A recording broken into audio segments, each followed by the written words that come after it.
Kami dari kelompok 5 yang beranggotakan saya Esa Setiawati dengan akhiran NIM 05, saya Aurelia Sandra dengan akhiran NIM 11, saya Nabila Fairu Zahra dengan akhiran NIM 12, saya Niatul Lasana dengan akhiran NIM 20. Di sini kelompok kami akan membahas tentang materi lingkungan belajar dan bermain di TK.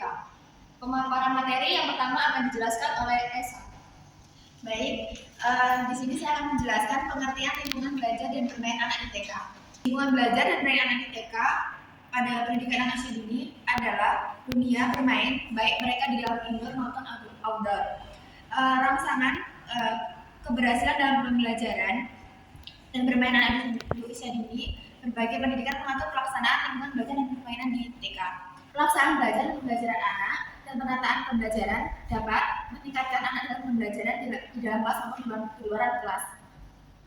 Kedua, persyaratan dalam penataan lingkungan belajar dan bermain anak di TK. 1. Ruang dan tempat.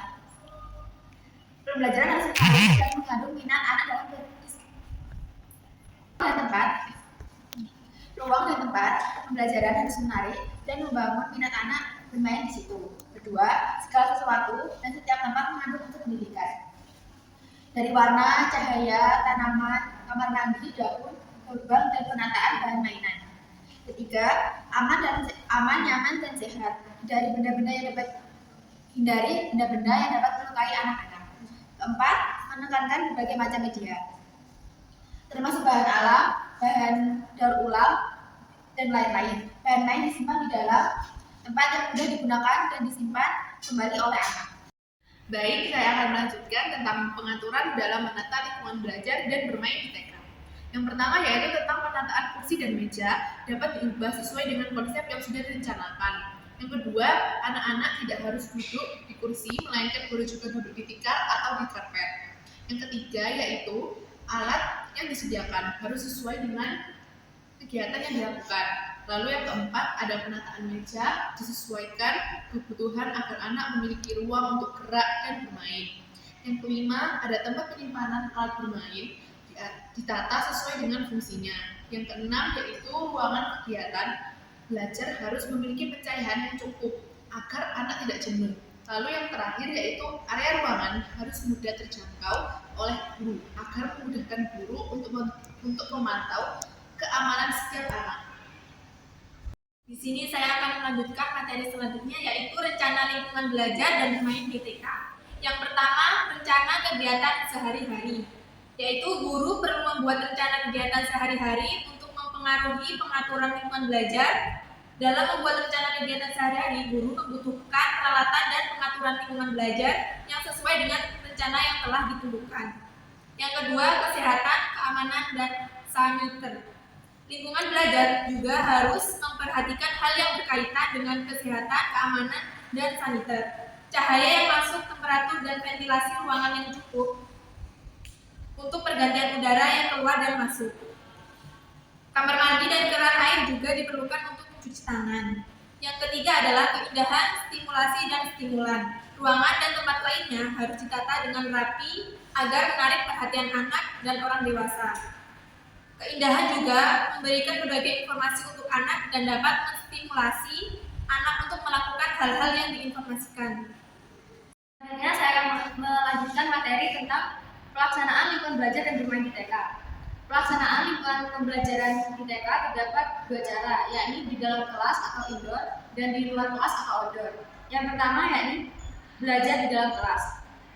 Bermain dan belajar di dalam ruangan yang biasanya di dalam kelas didesain semenarik mungkin agar anak tidak bosan. Yang kedua, belajar di luar kelas.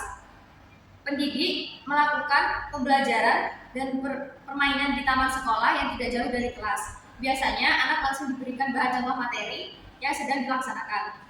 Materi selanjutnya adalah prinsip-prinsip pengaturan lingkungan belajar dan bermain di TK. Yang pertama, membuat anak merasa nyaman agar anak tidak bosan dalam belajar. Yang kedua, membuat anak merasa aman.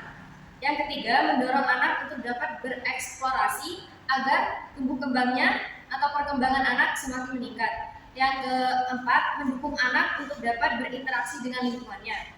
Yang kelima, sesuai dengan tahapan perkembangan anak. Dan yang terakhir adalah memperhatikan karakteristik anak, kemampuan anak, latar belakang keluarga, dan lingkungan bermain, serta budaya setempat.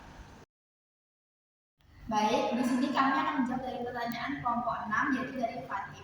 Yaitu pertanyaannya, di slide kelima ada rencana kegiatan sehari-hari. Disebutkan di situ guru perlu membuat rencana kegiatan sehari-hari. Jadi bagaimana jika rencana itu tidak tepat sasaran yang direncanakan? Pembelajaran tidak akan efektif dan akan berpengaruh terhadap pembelajaran selanjutnya.